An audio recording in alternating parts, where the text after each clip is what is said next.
ಸಮರ್ಥ ಸದ್ಗುರು ಸಿದ್ಧಾರೂಢ ಮಹಾಸ್ವಾಮಿಗಳವರ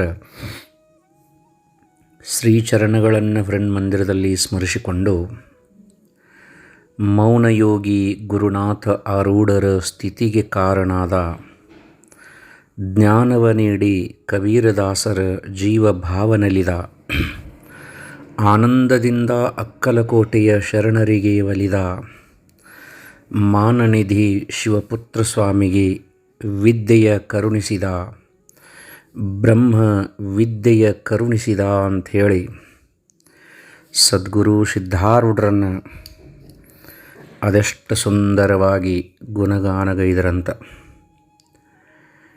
ಸಿದ್ಧಾರೂಢರ ಒಂದು ಲೀಲೆಯನ್ನು ಎಷ್ಟು ಹೇಳಿದ್ರೂ ಮುಗಿದಿಲ್ಲ. ಯಾರ ಪುಣ್ಯ ಎಷ್ಟು ಐತೋ ಅಷ್ಟು ಅದನ್ನು ತಿಳ್ಕೋತಾರೋ, ಯಾರ ಪುಣ್ಯ ಎಷ್ಟು ಐತೋ ಅಷ್ಟು ಹಂಗೆ ನಡ್ಕೊಂಡು ಮುಕ್ತರಾಕ್ಕಾರ. ಇವತ್ತು ಸಿದ್ಧಾರೂಢಪ್ಪನ ಬಗ್ಗೆ ಪೂರ್ಣ ನಾ ಹೇಳಿದೆ ಸಾಧ್ಯವಿಲ್ಲ, ಪೂರ್ಣ ಇವತ್ತು ಕೇಳಿ ಮುಗಿಸಿದೆ ಅದು ಸಾಧ್ಯವಿಲ್ಲ. ಅದು ನಮ್ಮ ಜ್ಞಾನಕ್ಕೆ ನಮ್ಮ ಅರಿವಿಗೆ ನಿಲುಕಲಾರದಂಥ ವಸ್ತು ಸಿದ್ಧಾರೂಢ ಅನ್ನುವಂಥ ದಿವ್ಯ ಚೇತನ. ಗುರುನಾಥಾರೂಢರು ಜಗತ್ಪ್ರಸಿದ್ಧರಾದರು, ಮೌನ ಮಹಾಮುನಿಗಳಾದರು. ಸಿದ್ಧಾರೂಢರನ್ನು ಮೀರಿಸಿದಂಥ ಮಹಾತ್ಮರಾದರು ಯಾರಿಂದ? ಸಿದ್ಧಾರೂಢರಿಂದ.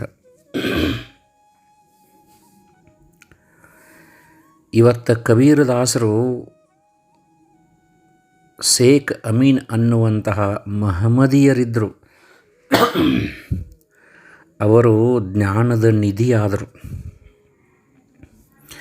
ಸಿದ್ಧಾರೂಢರ ಜೊತೆ ಯಾರಾದರೂ ವಾದ ವಿವಾದವನ್ನು ಮಾಡಬೇಕಂತ ಬಂದ್ರಂದ್ರೆ ಮೊದಲು ಕಬೀರದಾಸರ ಜೊತೆ ಅವ್ರು ಮಾತಾಡಿನ ಮುಂದೆ ಹೋಗ್ಬೇಕಾಕಿತ್ತಂತ. ಈ ಜ್ಞಾನ ಕಬೀರದಾಸರಿಗೆ ಸಿಕ್ತು ಎಲ್ಲಿಂದ? ಸಿದ್ಧಾರೂಢರಿಂದ ಅಂತ. ಅಕ್ಕಲಕೋಟೆಯ ರೇವಣಸಿದ್ಧ ಮಹಾಸ್ವಾಮಿಗಳು ಜಗತ್ಪ್ರಸಿದ್ಧರಾದರು.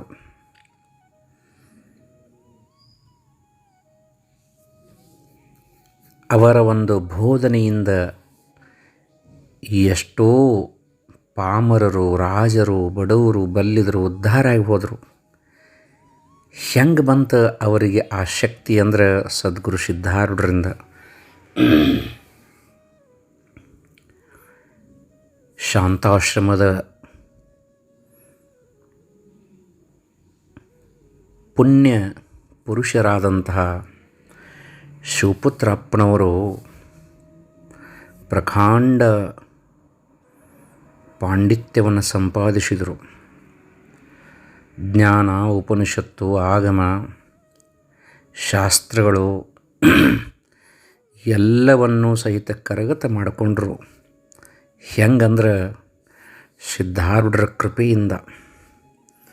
ಅದಕ್ಕೆ ಕೊರಡು ಕೊನರುವುದು ಬಲು ಬರಡು ಹಯ್ಯನಾಗುವುದು, ಕುರುಡಂಗೆ ಕಣ್ಣು ಬಹುದೋ ನಿನ್ನೊಲುಮೆಯೆಂದರಿದೇನೈ ಗುರುವೇ ಕೃಪೆಯಾಗು ಅಂಥೇಳಿ ಗುರುವಿನ ಬಗ್ಗೆ ಹೇಳಿದ್ದಾರೆ. ಸಿದ್ಧಾರೂಢರ ಹಂತಕ್ಕೆ ಯಾವ ಪುಣ್ಯಾತ್ಮರು ಬಂದು, ಜ್ಞಾನಿಗಳು ಬಂದು ಮೋಕ್ಷಕ್ಕೆ ಮಾರ್ಗವನ್ನು ಕೇಳಿದ್ರೆ ಸಿದ್ಧಾರೂಢರು ಒಂದೇ ಮಾತು ಹೇಳ್ತಿದ್ರಂತೆ. ಏನಂದ್ರೆ, ಗುರು ಮಹಿಮೆಯನ್ನು ಸಾರ್ರಿ, ಅದರಿಂದ ನೀವು ಮುಕ್ತರಾಗತ್ತೀರಿ ಅಂತ ಹೇಳ್ತಿದ್ರಂತ. ಕಲಾವತಿ ಆಯಿಯವರು, ನಾಶಿಕದ ಶರಣಪ್ಪನವರು, ಅಕ್ಕಲಕೋಟೆಯ ರೇವಣಸಿದ್ಧ ಮಹಾಸ್ವಾಮಿಗಳು, ತಮ್ಮಣ್ಣ ಶಾಸ್ತ್ರಿಗಳು, ಎಷ್ಟು ಜನ ಅಂತ ಸದ್ಗುರು ಸಿದ್ಧಾರೂಢರ ಮಹಿಮೆಯನ್ನು ಸಾರಿ ಮುಕ್ತರಾಗಿ ಹೋದರು. ಹಿಂಗೆ ಅನೇಕ ಪುಣ್ಯಾತ್ಮರಲ್ಲಿ ಸಿದ್ಧಾರೂಢರು ದೇಹವನ್ನು ತ್ಯಜಿಸಿದ ವರ್ಷನ ಜನ್ಮವನ್ನು ತಾಳಿದವರು. ಅವರು ಯಾರಪ್ಪ ಅಂದ್ರೆ ಶ್ರೋತ್ರಿಯ ಬ್ರಹ್ಮನಿಷ್ಠ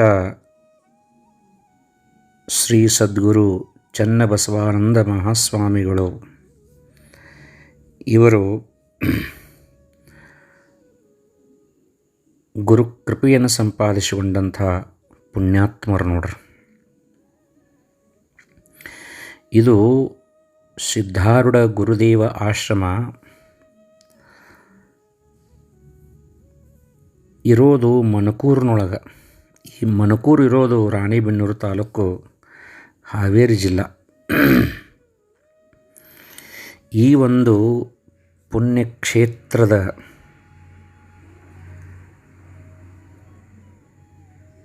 ಅಧಿಪತಿಗಳಾಗಿ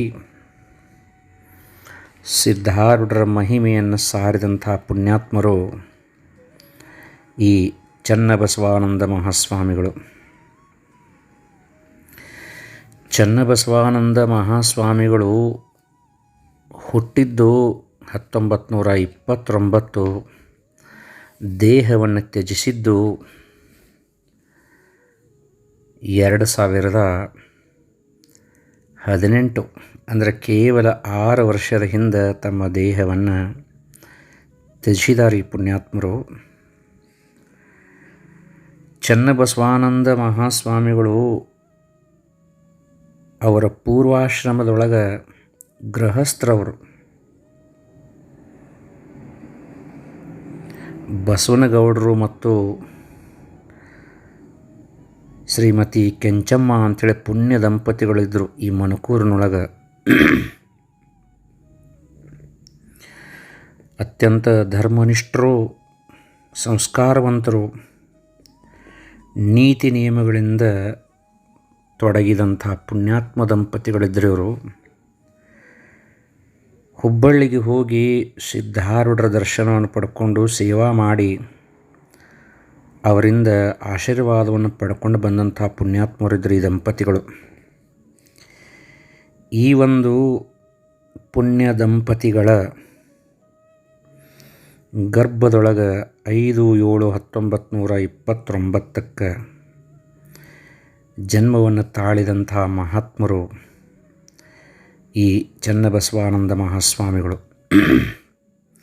ಇವರು ತಂದೆಯವರು ಲಕ್ವಾ ಪಾರ್ಸಿ ಅಂತಾರಲ್ಲ, ಗ್ಯಾಸ, ಶೀತ, ಕೆಮ್ಮು, ಕಫ, ಅತಿಸಾರ ಮುಂತಾದ ಕಾಯಿಲೆಗಳಿಗೆ ಆಯುರ್ವೇದ ಔಷಧವನ್ನು ಕೊಡ್ತಿದ್ರಂತ ನೋಡ್ರಿ.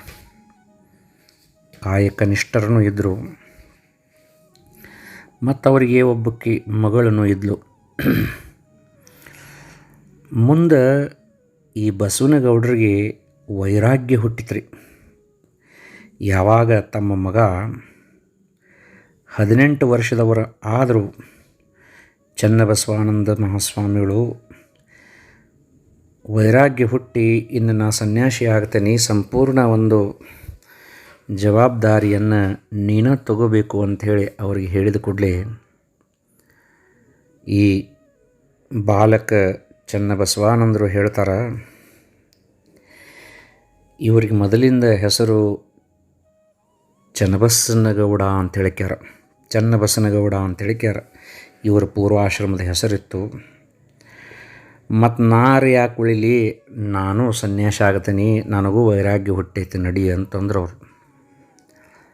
ಆವಾಗ ಮುಂದೆ ಇಬ್ಬರು ಅಪ್ಪ ಮಗನ ಕೂಡಿ ಏನು ಮಾಡಿದ್ರಪ್ಪ ಅಂತಂದ್ರೆ, ಐರಣಿ ಹೊಳೆ ಮಟ್ಟಕ್ಕೆ ಹೋದರು. ಅಲ್ಲಿ ಮುಪ್ಪಿನಾರಿಯ ಅಪ್ಪಗಳು ಸಂಚಾರಕ್ಕೆ ಹೋಗಿದ್ದರು. ಆವಾಗ ಇವರು ಏನು ಮಾಡಿದ್ರಂದ್ರೆ, ಹರಿಹರ ಪುರದೊಳಗಿರುವಂಥ ಶ್ರೀ ಬ್ರಹ್ಮಾನಂದ ಮಹಾಸ್ವಾಮಿಗಳ ಆಶೀರ್ವಾದ ಪಡ್ಕೊಂಡು ಅವ್ರ ಕಡೆಯಿಂದ ಅನುಗ್ರಹ ಪಡ್ಕೋಬೇಕಂತೇಳಿ ತಿಳಿದು ಅಲ್ಲಿ ಬಂದರು. ಆವಾಗ ಆ ಬ್ರಹ್ಮಾನಂದ ಮಹಾಸ್ವಾಮಿಗಳು, ಹರಿಹರದ ಪುಣ್ಯಾತ್ಮರು, ನೀ ಇನ್ನೂ ಸಣ್ಣ ಹುಡುಗದಿಯಪ್ಪ, ನಿನ್ನಿಂದ ಇನ್ನೂ ಬಹಳ ಸಾಧನೆ ಆಗಬೇಕಾಗೈತಿ, ಆಮೇಲೆ ನೀ ಸನ್ಯಾಸ ದೀಕ್ಷೆಯನ್ನು ತಗೋ ಅಂಥೇಳಿ ಅವರ ತಂದೆಯವರಿಗೆ ಮಾತ್ರ ದೀಕ್ಷೆಯನ್ನು ಕೊಟ್ಟಿದ್ದರು ಅಂತ ಹೇಳ್ಕ್ಯಾರ.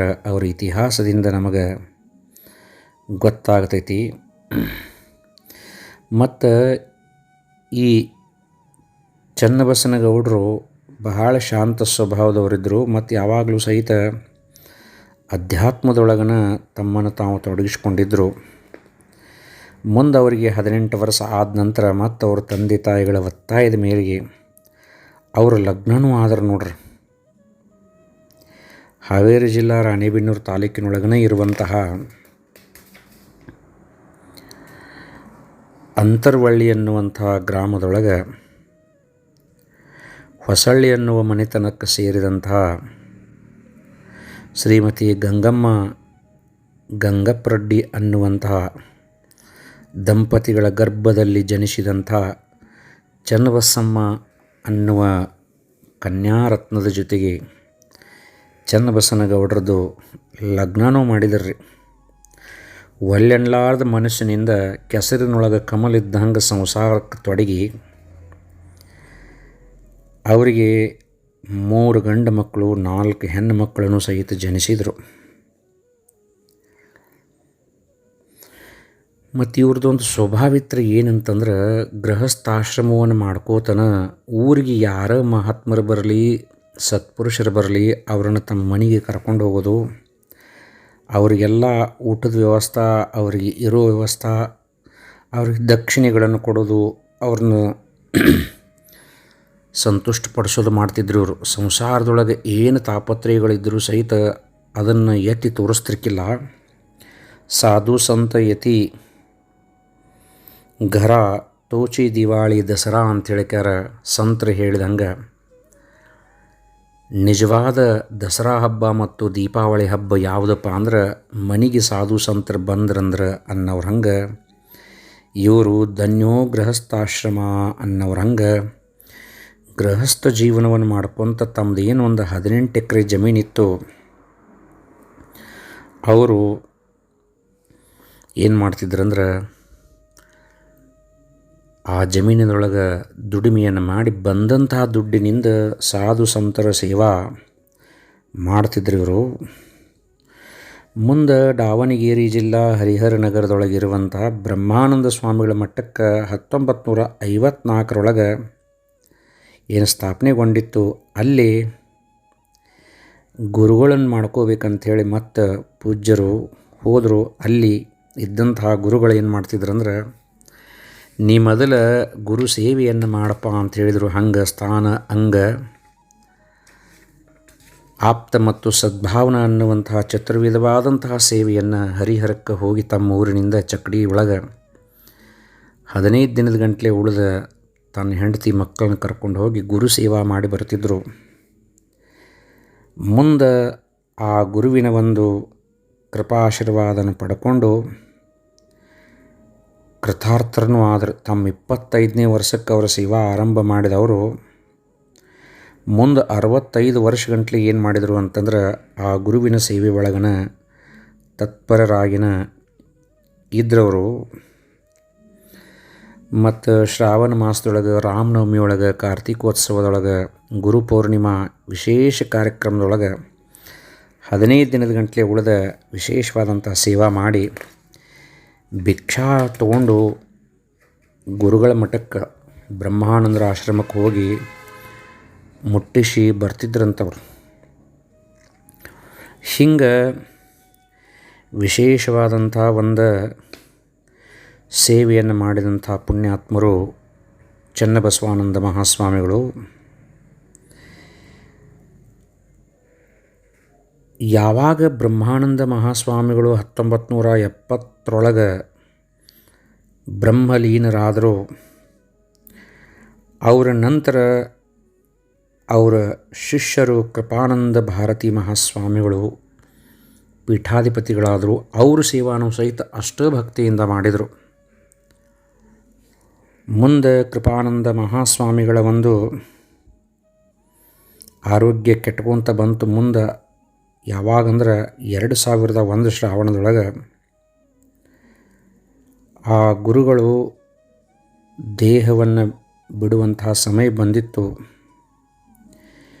ಆವಾಗ ಅವರನ್ನು ಏನು ಮಾಡಿದ್ರಂತಂದ್ರೆ ಒಂದು ಆಸ್ಪತ್ರೆ ಒಳಗೆ ಅವರನ್ನಲ್ಲಿ ಅಡ್ಮಿಟ್ ಮಾಡಿದರು. ಆವಾಗ ಅವರನ್ನು ನೋಡ್ಬೇಕಂಥೇಳಿ ಗುರುಗಳ ಆಸ್ಪತ್ರೆಗೆ ಹೋದರು ಚನ್ನಬಸವಾನಂದ ಸ್ವಾಮಿಗಳು. ಅಲ್ಲಿ ಹೋದ ಕೂಡಲೇ ಗುರುಗಳಿಗೆ ನಮಸ್ಕಾರ ಮಾಡಿ ಒಂದು 100 ರೂಪಾಯಿ ದಕ್ಷಿಣ ಕೊಟ್ರಂತ. ನನಗೇನು ದಕ್ಷಿಣ ಕೊಡ್ತಿದೆಯೋ, ತೆಳಗೆ ರೊಟ್ಟಿ ಚಟ್ನಿ ಪುಡಿ ಐತಿ, ಅದನ್ನು ತಿಂದು ಹೋಗಿ ಶಾಣೆ ಆದಿ ಅಂತ ಹೇಳಿದ್ರಂತ ಕೃಪಾನಂದ ಭಾರತಿ ಮಹಾಸ್ವಾಮಿಗಳು. ನಮ್ಮಪ್ಪ ಹಿಂಗ್ಯಾಕೆ ನನಗಂದ ಅಂಥೇಳಿ ಕರಪ್ರಸಾದವನ್ನು ಸ್ವೀಕಾರ ಮಾಡಿ ಹೋದ ಮರನೇ ದಿನ ಕೃಪಾನಂದ ಮಹಾಸ್ವಾಮಿಗಳು ಸಹಿತ ಶಿವೈಕ್ಯರಾದರು ಅಂಥೇಳಿ ಗೊತ್ತಾಗ್ತೈತಿ. ಮುಂದೆ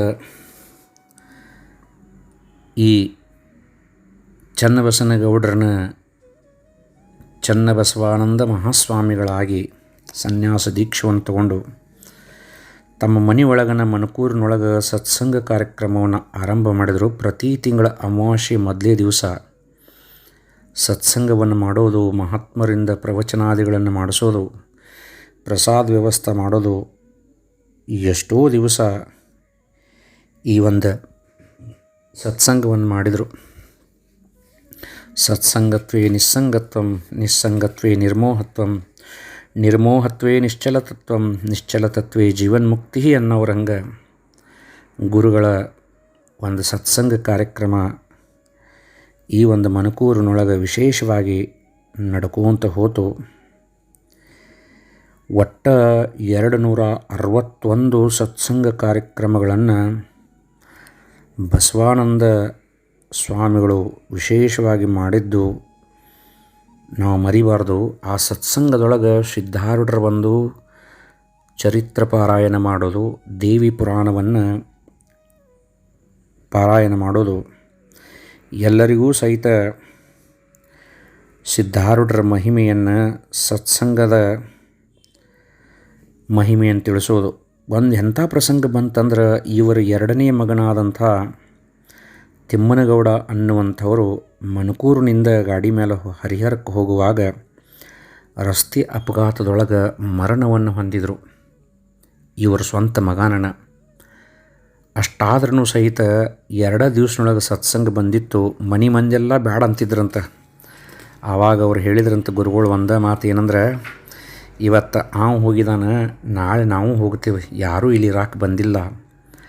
ಆದರೆ ಇಂತಹ ಸತ್ಸಂಗಗಳು ಮಾತ್ರ ಸಿಗೋದಿಲ್ಲ.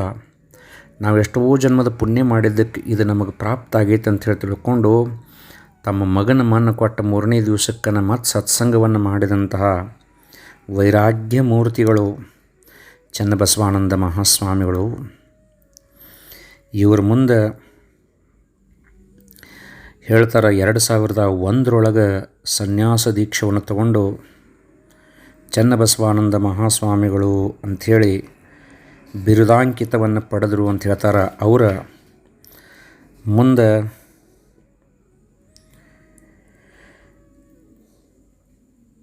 ಸಿದ್ಧಾರೂಢರ ಒಂದು ಮಹಿಮೆಯನ್ನು, ನಿಜಗುಣಶಾಸ್ತ್ರವನ್ನು, ದೇವಿ ಪುರಾಣವನ್ನು ವಿಶೇಷವಾಗಿ ಪಾರಾಯಣ ಮಾಡ್ಕೋತ ಊರೂರಿಗೆ ಅಡ್ಡಾಡಿ ಏನು ಮಾಡ್ತಿದ್ರಂದ್ರೆ ಪ್ರವಚನಗಳನ್ನು ಮಾಡ್ತಿದ್ರು ಇವರು. ಒಂದು ಸಾರಿ ಮುದೇನೂರಿನೊಳಗೆ ಪ್ರವಚನ ಮಾಡಿ ಸಿದ್ಧಾರೂಢರದ ಒಂದು ಪುರಾಣ ಮಂಗಲ ಕಾರ್ಯಕ್ರಮವನ್ನು ಮುಗಿಸಿ ಹೊಳ್ಳಿ ಹೊಂಟಿದ್ರಂತ. ಬೀದಿ ಒಳಗೆ ಒಬ್ಬ ಗೃಹಸ್ಥ ಸುಂದರವಾದಂಥ ಮನೆ ಕಟ್ಟಿದ್ದ. ಗೃಹ ಪ್ರವೇಶ ಕಾರ್ಯಕ್ರಮ ಇತ್ತು. ಎದುರಿಗೆ ಬರುವಂತಹ ಬಸವಾನಂದ, ಈ ಚನ್ನಬಸವಾನಂದ ಮಹಾಸ್ವಾಮಿಗಳನ್ನು ನೋಡಿ ಇವರ ಪಾದಕ್ಕೆ ನಮಸ್ಕರಿಸಿ, ಯಾವ ಜನ್ಮದ ಪುಣ್ಯದ ಫಲಾನೋ ಏನೋ ಈ ಶುಭ ಸಂದರ್ಭದೊಳಗೆ ತಮ್ಮ ದರ್ಶನ ಆತಂಥೇಳಿ ಒಳಗೆ ಕರ್ಕೊಂಡು ಹೋಗಿ ಅವರ ಪಾದ ಪೂಜೆಯನ್ನು ಮಾಡಿ ಅವರ ಕೈ ಒಳಗೆ ದಕ್ಷಿಣೆಯನ್ನು ಕೊಟ್ಟ. ದಕ್ಷಿಣೆ ನೆನೆಸಿ ನೋಡ್ತಾರೆ, 5,000 ರೂಪಾಯಿ ಇದ್ದು ಅಂತ ಆವಾಗಿನ ಕಾಲಕ್ಕೆ. ಅದರೊಳಗೆ ಕೇವಲ 500 ರೂಪಾಯಿಯನ್ನು ತೆಗೆದಿಟ್ಕೊಂಡು, ನೋಡಪ್ಪ ನನ್ನ ಪಾದ ಪೂಜೆ ಮಾಡಿಸ್ಕೊಂಡೆಲ್ಲ, ಅದರ ದಕ್ಷಿಣೆ 500 ರೂಪಾಯಿ ಮಾತ್ರ ನಂದಪ್ಪ, ಉಳಿದಿದ್ದು ನನಗೆ ಸಂಬಂಧ ಅಲ್ಲ ಅಂತೇಳಿಕಾರ ಅದನ್ನು ಹೊಳ್ಳಿ ಕೊಟ್ಟು ಬಂದಂಥ ವೈರಾಗ್ಯ ಮೂರ್ತಿಗಳು ಈ ಪುಣ್ಯಾತ್ಮರು. ಈ ಒಂದು ಭಾವ ಎಲ್ಲರಿಗೂ ಮೂಡುದಿಲ್ಲ ರೀ. ಮತ್ತು ಇವ್ರದ್ದು ಒಂದು ವಿಶೇಷತೆ, ಎಲ್ಲಿ ಹೋಗ್ತಾರೋ ಅಲ್ಲಿ ಸಿದ್ಧಾರೂಢರ ಗ್ರಂಥಗಳನ್ನು ಹಂಚುವುದು, ದೇವಿ ಪುರಾಣಗಳನ್ನು ಹಂಚುವುದು. ಚಿಂತಿಗೆಯು ಚಿಂತಾಮಣಿಯು ಇದು, ಅಂತು ಕಾಮ್ಯಕ್ಕೆ ಕಾಮಧೇನಿದು, ಅಂತು ಕಲ್ಪನೆಗಳಿಗೆ ಕಲ್ಪದ್ರಿಮವು ತಾನೇ ಇದು, ಸಂತತವು ಸುಖ ಭೋಗ ಭಾಗ್ಯವು ಇಂತು ಮೆರೆಯುವವು ದೇವಿ ಕರುಣಲಿ ಎಂತು ಪೇಳಲಿ ದೇವಿ ಚರಿತೆಯ ಗ್ರಂಥ ಮಹಿಮೇನು ಅಂತ ಹೇಳಿದಂಗೆ ಚಿದಾನಂದ ಅವಧೂತರು ದೇವಿ ಪುರಾಣದ ಮಹಿಮೆಯನ್ನು ಸಾರಿ ಹೇಳಿದರೆ ಈ ಒಂದು ಹಾವೇರಿ ಜಿಲ್ಲಾ ರಾಣೆಬೆನ್ನೂರು ತಾಲೂಕಿನೊಳಗೆ ಚನ್ನಬಸವಾನಂದ ಮಹಾಸ್ವಾಮಿಗಳು ಸಿದ್ಧಾರೂಢರ ಕಥಾಮೃತದ ಮಹಿಮೆಯನ್ನು ಸಾರಿದಂಥ ಪುಣ್ಯಾತ್ಮರು ನೋಡ್ರಿ. ಮುಂದೆ ಆ ಒಂದು ವಿಶೇಷವಾದಂಥ ತಪಶಕ್ತಿಯನ್ನು ಸಂಪಾದಿಸ್ಕೊಂಡ್ಬಿಟ್ರು. ಗುಡ್ಡದ ತುಮ್ಮಿನಕಟ್ಟಿ ಎನ್ನುವಂಥ ಒಂದು ಗ್ರಾಮ ಶಿವಮೊಗ್ಗ ಜಿಲ್ಲೆ ಶಿಕಾರಿಪುರ ತಾಲೂಕಿನೊಳಗೆ ಬರೋದು. ಆ ಗ್ರಾಮದೊಳಗೆ ಕೆಲವು ಮಂದಿ ಕೆಲಸ ಮಾಡುವಾಗ ಒಬ್ಬಕ್ಕೆ ಅಜ್ಜಿ ಕಟ್ಟಿ ಮೇಲೆ ಕುಂತ ರಾಮಾಯಣ ಮಹಾಭಾರತವನ್ನು ಮಾತಾಡ್ತಿದ್ರಂತ. ಆ ಅಜ್ಜಿ ಸ್ವಲ್ಪ ಸಿಟ್ಟಕ್ಕಿದ್ಲು. ನಮ್ಮ ಕಟ್ಟಿ ಮೇಲೆ ಕುಂತು ಸಿಕ್ಕದನ್ನ ಮಾತಾಡೋಕೆ ಹೋಗ್ಬೇಡ್ರಿ, ಭಾವಗಳ್ರೆ ಹೊರಗೆ ಹೋಗ್ರಿ ಅಂದ್ಲಕ್ಕಿ. ಆವಾಗ ಒಂದು ಅರಳಿ ಗಿಡದ ಕಟ್ಟಿ ಹಂತಕ್ಕೆ ಬಂದ ನೆಳ್ಳಾಗ ಒಂದು ಗುಡಿಸಲವನ್ನು ಹಾಕಿ ಅಲ್ಲಿ ಒಂದು ಸಿದ್ಧಾರೂಢರದ ಫೋಟೋ ಇಟ್ಟಕ್ಯಾರ ಪೂಜೆ ಮಾಡಿದರು. ಅಲ್ಲಿದ್ದಂಥ ಪುಣ್ಯಾತ್ಮರೆಲ್ಲರೂ, ಹಿರಿಯರು, ಗುಡ್ಡದ ತುಂಬಿನ ಕಟ್ಟಿ ಗ್ರಾಮಸ್ಥರೆಲ್ಲರೂ. ಅದು ಸಿದ್ಧಾರೂಢರ ಒಂದು ಕೃಪೆಯಿಂದ ಏನಾತಪ್ಪ ಅಂದ್ರೆ ಮಣ್ಣಿಂದ ಮಠ ಆತು, ಹಂಚಿನ ಮಠ ಆತು, ಮುಂದೆ ಸಿಮೆಂಟಿನ ಮಠ ಆತು, ಈಗ ಕಲ್ಲಿನ ಮಠ ಆಗಿ ಸುಂದರವಾದಂಥ ಮಠ ಆಗಿ ನಿಂತೈತಿ. ಆ ಮಠ ಅಭಿವೃದ್ಧಿ ಆಗಬೇಕಂದ್ರೆ ವಿಶೇಷವಾಗಿ ತಮ್ಮ ಒಂದು ಸೇವೆಯನ್ನು ಸಲ್ಲಿಸಿದಂಥ ಪುಣ್ಯಾತ್ಮರಂದ್ರೆ ಈ ಚನ್ನಬಸವಾನಂದ ಮಹಾಸ್ವಾಮಿಗಳು.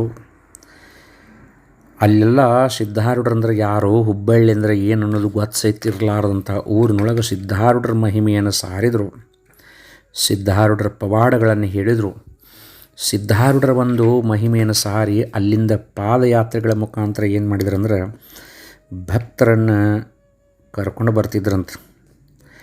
ಮುಂದೆ ತಮ್ಮ ಊರಾದಂಥ ಮನಕೂರಿನೊಳಗೆ ಸತ್ಸಂಗಕ್ಕೆ ಬೇಕಂತೇಳಿ ಚಿಗರಿ ಚರ್ಮ ತರಬೇಕಂತೇಳಿ ಮತ್ತು ಈ ಒಂದು ಗುಡ್ಡದ ತುಂಬಿನ ಕಟ್ಟಿಗೆ ಬಂದರು. ಆವಾಗ ಭಕ್ತರೆಲ್ಲ ವಿಚಾರ ಮಾಡಿದರು, ಯಪ್ಪ ನೀವು ಅಮಾವಾಸ್ಯೆಗೊಮ್ಮಲ್ಲಿ ಹೋಗುವಲ್ರಿ ಯಾಕೆ, ಆದರೆ ನಮ್ಮಲ್ಲಿನ ಉಳಿರಿ ಅಂತ ಅವ್ರಿಗೆ ಒತ್ತಾಯ ಮಾಡಿದ ಕೂಡಲೇ ಅವರ ಒಂದು ಆಸೆಗಳಿಗೆ ಬೆಲೆ ಕೊಟ್ಟು ಆ ಒಂದು ಗುಡ್ಡದ ತುಂಬಿನ ಕಟ್ಟಿ ಮಠದೊಳಗನೆ ವಿಶೇಷವಾಗಿರ್ತಿದ್ರು. ಸತ್ಸಂಗಾದಿಗಳನ್ನು ಮಾಡ್ತಿದ್ದರು. ಮತ್ತು ಸಿದ್ಧಾರೂಢರ ಸ್ತೋತ್ರಮಾಲೆಗಳನ್ನು, ಸಿದ್ಧಾರೂಢರ ಗ್ರಂಥಗಳನ್ನು, ದೇವಿ ಪುರಾಣಗಳನ್ನು ತಗೊಳ್ಳೋದು, ಎಲ್ಲ ಭಕ್ತರಿಗೆ ಹಂಚೋದು, ಅವನ ಮಹಿಮೆಯನ್ನು ಹೇಳೋದು, ಈ ಕಾಯಕವನ್ನು ಮಾಡಿದಂಥ ಪುಣ್ಯಾತ್ಮರು ಇವರು. ಮುಂದೆ ವರಾಹ ಅನ್ನುವಂಥ ಗ್ರಾಮಕ್ಕೂ ಸಹಿತ ಪೂಜ್ಯರು ಆಗಮಿಸ್ತಾರೆ. ಆ ವರಾಹ ಅನ್ನುವ ಗ್ರಾಮದೊಳಗೂ ಸಹಿತ ಅನೇಕ ಲೀಲೆಗಳನ್ನು ಮಾಡ್ತಾರೆ.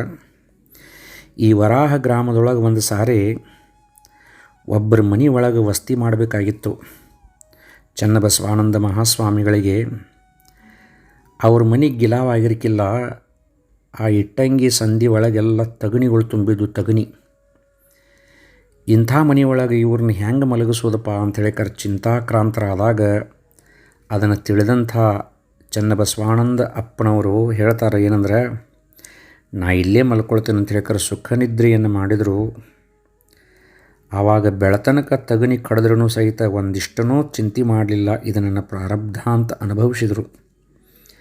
ಬೆಳಿಗ್ಗೆದ್ದು ಭಕ್ತರು ಕೇಳ್ತಾರೆ, ಯಪ್ಪ ಹೆಂಗೆ ತಡ್ಕೊಂಡ್ರಿ ಅಂತೇಳಿ. ಆವಾಗ ತನುಭಾವವಳಿದೆ ಅಳಿಯೇ ದುಃಖದ ಕೀಡು ಅನ್ನೋರು ಹಂಗೆ ಶರೀರನ ಅಲ್ಲ ಅಂದಮೇಲೆ ಶರೀರಕ್ಕೆ ಬರುವಂಥ ದುಃಖ ಆದರೂ ಎಲ್ಲಿ ನಾ ಅದೇನಪ್ಪ ಅಂತ ಹೇಳಿ ಏನು ಮಾಡಿದ್ರಪ್ಪ ಗುರುಗಳು ಅಂತಂದ್ರೆ ಸಂತೋಷವನ್ನು ಪಟ್ಟಿದ್ರಂತ ಹೇಳ್ತಾರೆ.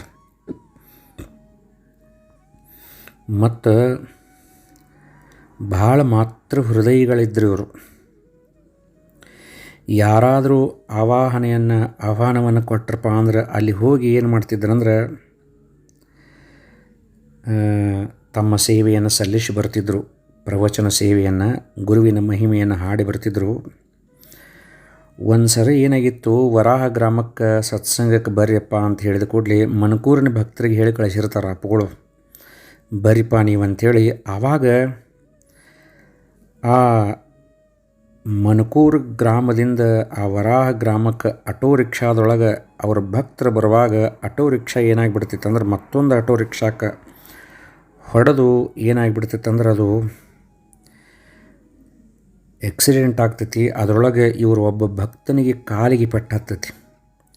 ಆವಾಗ ಶಿಕಾರಿಪುರ ತಾಲೂಕು ಆಸ್ಪತ್ರೆ ಒಳಗೆ ಅವರನ್ನು ಆ ಭಕ್ತನನ್ನು ಅಡ್ಮಿಟ್ ಮಾಡಿದ ಸುದ್ದಿ ಗೊತ್ತಾಗಿ ಆ ವರಾಹದಿಂದ ಶಿಕಾರಿಪುರ ಆಸ್ಪತ್ರೆಗೆ ಹೋಗಿ ಆ ಭಕ್ತನ ಹಂತೆ ಕುಂತು ಕಣ್ಣೀರು ಸುರಿಸಿದಂತಹ ಮಾತೃ ಹೃದಯಿಗಳು ಈ ಪರಮ ಪೂಜ್ಯ ಚನ್ನಬಸವಾನಂದ ಮಹಾಸ್ವಾಮಿಗಳು. ಭಕ್ತರು ಕೇಳಿದ್ರಂತ, ನೀವು ಮಹಾಜ್ಞಾನಿಗಳು, ಎಲ್ಲವನ್ನು ಮೀರಿದಂಥವರು, ನಿಮ್ಮ ಕಣ್ಣಾಗ ಯಾಕೆ ನೀರು ಬಂತಂತ ಕೇಳಿದಾಗ ಅಲ್ಲಿ ಸಿದ್ಧಾರೂಢರು ಕಬೀರದಾಸರ ದೇಹ ಬಿಟ್ಟಾಗ ಹೇಳಿದಂಥ ಮಾತುಗಳನ್ನು ಹೇಳಿ, ಶರೀರ ಕರ್ಮ ತನ್ನ ಕರ್ಮ ಮಾಡಾಕತ್ತೈತಿ ಬಿಡಪ್ಪ ಅಂತ ಹೇಳಿ ಜ್ಞಾನ ಬೋಧೆಯನ್ನು ಮಾಡಿದ್ರಂಥ ಮಹಾಜ್ಞಾನಿಗಳು. ಇವರು ಗುರು ದೀಕ್ಷಾ ಕೊಡುವಂಥ ಪದ್ಧತಿನೂ ಸಹಿತ ಬಹಳ ವಿಶೇಷವಾಗಿಯೇ ಇತ್ತು. ಎಲ್ಲರೂ ಬಂದ್ರಪ್ಪ ಅಂದ್ರೆ ಲಘು ಲಘು ಬರ್ರು, ಲಘುನು ಕೊಡ್ತೇನೆ, ಎಲ್ಲರೂ ಪಟ್ನ ಕುಂಡ್ರಿ, ನಮಗೇನು ಕಾಳು ಬೇಡ, ಕಡಿ ಬೇಡ, ದಕ್ಷಿಣ ಬೇಡ, ಎಲೆ ಅಡಿಕೆ ಬೇಡ, ತಾಂಬೂಲ ಬೇಡ, ಲಘುನು ಕುಂಡ್ರಿ, ಕಿವ್ಯಾಗ ಮಂತ್ರ ಹೇಳ್ತೇನೆ ಅಂತಿದ್ರಂತೆ. ಅಪ್ಪ ಇಷ್ಟ್ಯಾಕೆ ಗಡ್ಬಡಿ ಮಾಡತ್ತೀರಿ ಅಂಥೇಳಿ ಕೇಳಿದ ಕೂಡಲೇ ಅಂತಿದ್ರಂತ, ನೋಡಪ್ಪ ಮನಸ್ಸು ಭಾಳ ಚಂಚಲು, ಈ ಒಂದು ಗುರುದೀಕ್ಷಾ ಪಡ್ಕೋಬೇಕಂತ ಮನುಷ್ಯನಾಗ ನಿಮಗೆ ಬಂದೈತಿ ಖರೆ, ಆದ್ರೆ ಮತ್ತು ಯಾವಾಗ ಮನಸ್ಸು ಬದಲಿ ಆಕತ್ ಗೊತ್ತಿಲ್ಲೋ, ಅದಕ್ಕೆ ಆ ಗುರುದೀಕ್ಷೆಯನ್ನು ಪಡ್ಕೊಂಡು ನೀವು ಉದ್ಧಾರ ಆಗಬೇಕಂತ ಹೇಳಿ ತಿಳ್ಕೊಂಡು ನಾ ಎಷ್ಟು ಗಡಬಡಿ ಮಾಡಾಕತ್ತೇನಪ್ಪ ಅಂತ ಹೇಳಿ ಲಘೂನ ಅವರಿಗೆ ಮಂತ್ರವನ್ನು ಉಪದೇಶ ಮಾಡಿ, ಸಿದ್ಧಾರೂಢರಿಗೆ ನಡ್ಕೋರು ಉದ್ಧಾರ ಆಗ್ತೀರಿ, ಹುಬ್ಬಳ್ಳಿಯಾಗ ಶಿವ ಅದಾನೋ ಆ ಶಿವಗೆ ನಡ್ಕೊಳ್ರಿ ನೀವು ಉದ್ಧಾರ ಆಗ್ತೀರಿ ಅಂತ ಹೇಳಿಕಾರ ಸಿದ್ಧಾರೂಢರ ಒಂದು ಕೀರ್ತಿಯನ್ನು ಹಬ್ಬಿಸಿದಂಥ ಪುಣ್ಯಾತ್ಮರು ಈ ನಮ್ಮ ಚನ್ನಬಸವಾನಂದ ಮಹಾಸ್ವಾಮಿಗಳು. ಚನ್ನಬಸವಾನಂದ ಮಹಾಸ್ವಾಮಿಗಳು ಮತ್ತೊಂದು ಸಂಕಲ್ಪ ಮಾಡಿದರು. ಏನಂತಂದ್ರೆ, ಮನಕೂರಿನೊಳಗೂ ಒಂದು ಆಶ್ರಮವನ್ನು, ಸಿದ್ಧಾರೂಢರ ಆಶ್ರಮವನ್ನು ಮಾಡಬೇಕನ್ನೋ ಸಂಕಲ್ಪ ಮಾಡಿದರು. 2015 ಆರಂಭ ಮಾಡಿದರು. ಎಷ್ಟೋ ತೊಂದರೆ ಬಂದು 7 ಲಕ್ಷ ರೂಪಾಯಿ ತೊಗೊಂಡು ಒಬ್ಬವ ರಾತ್ರೋರಾತ್ರಿ ಹೇಳ್ದ ಕೇಳ್ದ ಹೋದ. ಆದ್ರೂ ಸಹಿತ ಹೆದರಲಿಲ್ಲ, ಅಂಜಲಿಲ್ಲ, ಅಳಕಲಿಲ್ಲ. ಸಿದ್ಧಾರೂಢ ಪಾರು ಮಾಡ್ತಾನಪ್ಪ ಅಂಥೇಳಿ ತಿಳ್ಕೊಂಡು ತಮ್ಮ ಆರೋಗ್ಯ ಹದಗೆಟ್ಟಿದ್ರೂ ಸಹಿತ ಇಂಚಲ ಪುಣ್ಯಕ್ಷೇತ್ರದ ಅಧಿಪತಿಗಳಾದಂಥ ನನ್ನ ಗುರುಗಳು ಶಿವಾನಂದ ಭಾರತೀ ಅಪ್ಪನವರ ಆಜ್ಞೆಯನ್ನು ಪಡ್ಕೊಂಡು 2018 ಈ ಮನಕೂರಿನ ಒಂದು ಸಿದ್ಧಾರೂಢರ ಮಠವನ್ನು ಸ್ಥಾಪನೆ ಮಾಡಿದರು. ಸ್ಥಾಪನೆ ಮಾಡಿ ಇವತ್ತಿಗೆ ನನ್ನ ಜನ್ಮ ಸಾರ್ಥಕವಾತಪ್ಪ ಅಂತಂದರು. ಸಿದ್ಧಾರೂಢ ಗುರುದೇವಾಶ್ರಮವನ್ನು ಸ್ಥಾಪನೆ ಮಾಡಿ ಆವಾಗ ಇವರ ಆರೋಗ್ಯ ಭಾಳ ಹದಗೆಟ್ಟಿತ್ತು ಅಂತ ಹೇಳಿ ತಿಳ್ಕೊಂಡು ಇವರನ್ನು ಮಣಿಪಾಲ್ ಆಸ್ಪತ್ರೆಗೂ ಕರ್ಕೊಂಡು ಹೋಗ್ತಾರೆ.